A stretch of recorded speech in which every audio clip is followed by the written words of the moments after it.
Quais são as características que tornam a angústia hoje do mundo mais forte, mais intensa? Primeiro, diante de tudo que está acontecendo, tantas dores, tantas angústias, a sensação que a gente tem coletivamente é uma sensação montada equivocadamente para nos fazer acreditar que não tem mais esperança. E eu sempre faço uma pergunta para mim e faço para todos nós: a quem interessa nos fazer acreditar que não há mais esperança?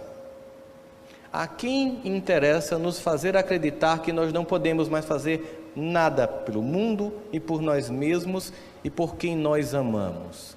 A quem interessa nos fazer desistir?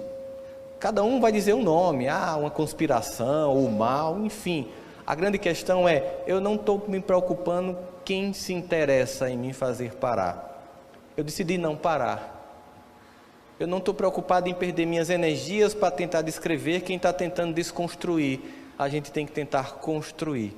E a primeira construção que a gente tem que fazer é olhar a vida com uma nitidez que tem faltado em todos nós. A nitidez é um problema sério porque o mundo está virando um mundo bipolar. Um mundo de bidimensões, não é mais um mundo tridimensional, é um mundo bidimensional. He-Man contra Esqueleto, Thundercats contra Munra, Pio contra Frajola, meu político contra o seu. E essa contaminação faz com que a gente pegue afetos importantes e joguemos na lata do lixo porque discorda de nós de um ponto, de um lugar, de uma perspectiva. Você imagina um dia eu estava no grupo familiar de uma pessoa e quando eu vi uma pessoa dizendo assim, vamos ter ela do grupo, que opinião ridícula, ela não merece ser da família, tal. E aí eu disse assim, poxa, mas essa tia não é a tia que pagou a universidade dele, não é a tia que pagou a escola dele, não é a tia que cuidou dele quando o pai morreu e a mãe ficou só. E porque ela tem uma opinião política diferente, ele está dizendo que ela não merece mais estar no grupo da família. E eu mandei um áudio no WhatsApp interno para ele, olha, você está dizendo que a sua tia, que ficou no lugar do teu pai, agora porque pensa diferente, tem que ser excluída da tua vida? Será que você não está vendo que, porque ela tem uma opinião nesse ponto discordante de você, ela não é anulada como ser humano? A gente está empobrecendo as relações. A gente também está empobrecendo as relações porque esse mundo maravilhoso, que nos próximos 10 anos vai mudar radicalmente, como a gente nunca imaginou, com um conjunto de disrupturas tecnológicas conjugadas como nunca aconteceu na história da humanidade, varrendo várias profissões, empregos no mundo inteiro, gerando transformações que a gente nem sabe para onde vai. Esse mundo tão fabuloso das tecnologias, que por exemplo está aqui fazendo milhares de pessoas nos ver ao mesmo tempo, tendo mais gente virtualmente aqui nos acompanhando do que presente, também tem um preço. A nossa falta de maturidade do uso disso. A gente em casa está muito mais conectado com os virtuais do que com os reais, estamos nos abandonando. Não estamos nos cuidando, não estamos olhando para o outro, não estamos vendo que um está com angústia, com dificuldade, com medo. Sabe, quantas vezes a gente chega em casa e ninguém observa nosso comportamento e quantas vezes nós não observamos o comportamento dos outros e o pior, quantas vezes a gente já nem observa o nosso próprio comportamento. A gente está tão hiperconectado que a gente deixa de se conectar com a nossa própria alma, de enxergar, de se escutar, de se perceber, de se comunicar e entender que dor é essa, por que eu estou triste hoje, por que eu estou me sentindo tão ruim. E às vezes nessa sociedade que promete sempre felicidade para aqui e para agora, a gente não suporta os momentos ruins. Vocês já perceberam que ninguém mais suporta tédio? A gente antigamente, quando ia na fila do banco, não tinha opção, era tédio mesmo. Não era assim? Quem era uma pessoa mais letrada assim, ou muito viciada em livro, pegava um livro, o resto ficava lá na fila no tédio. Hoje em dia a gente não tem mais tédio, porque tem sempre um celular na mão. Para nos livrar do tédio de uma fila, do tédio de um supermercado, do tédio de uma fila de aeroporto, a gente sempre está conectado e se desconectando, porque o tédio às vezes é a alma falando para você, tem algumas coisinhas que você precisa escutar. Não dá para ser feliz sempre, não dá para estar sempre feliz. Essa é uma promessa que estabelece alguns padrões de loucura da humanidade atual. O padrão, eu tenho que ser sempre feliz, eu tenho que ter sempre prazer, eu tenho que comprar tudo que me der na telha e eu tenho que conquistar todos os espaços que dizem que eu posso.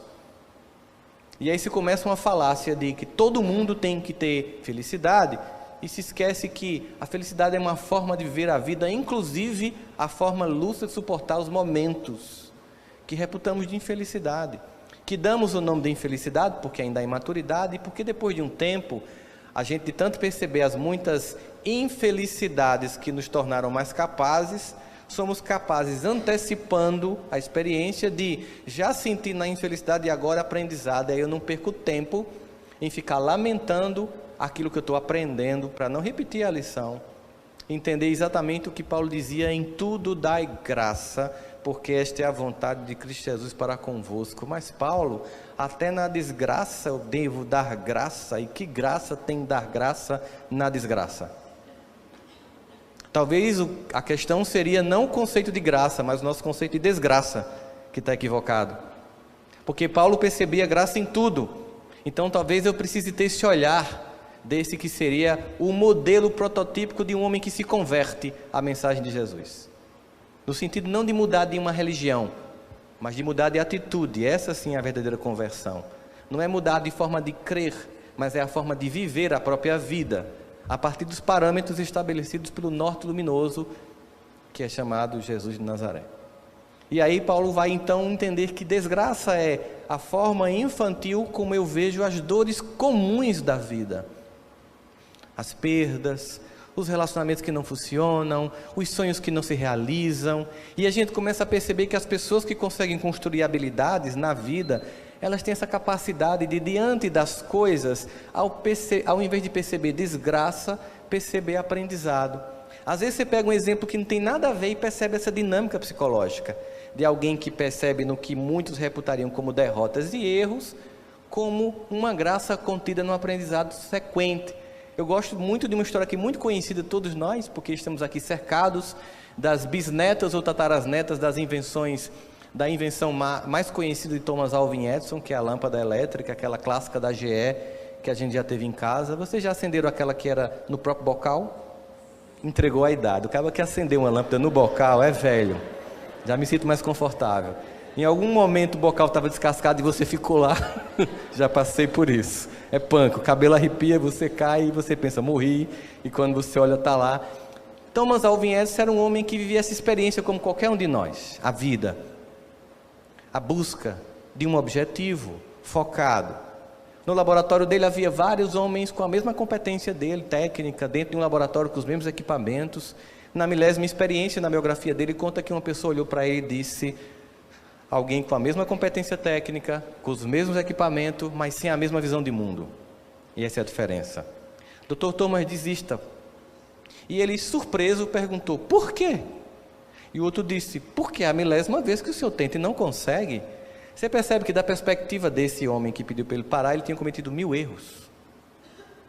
E ele ficou surpreso, porque ele disse: não, agora que eu continuo. Aí o outro ficou surpreso: por quê? Porque eu sei 1000 formas de não fazer a lâmpada elétrica. Então, enquanto um viu 1000 erros, um viu a aproximação do acerto.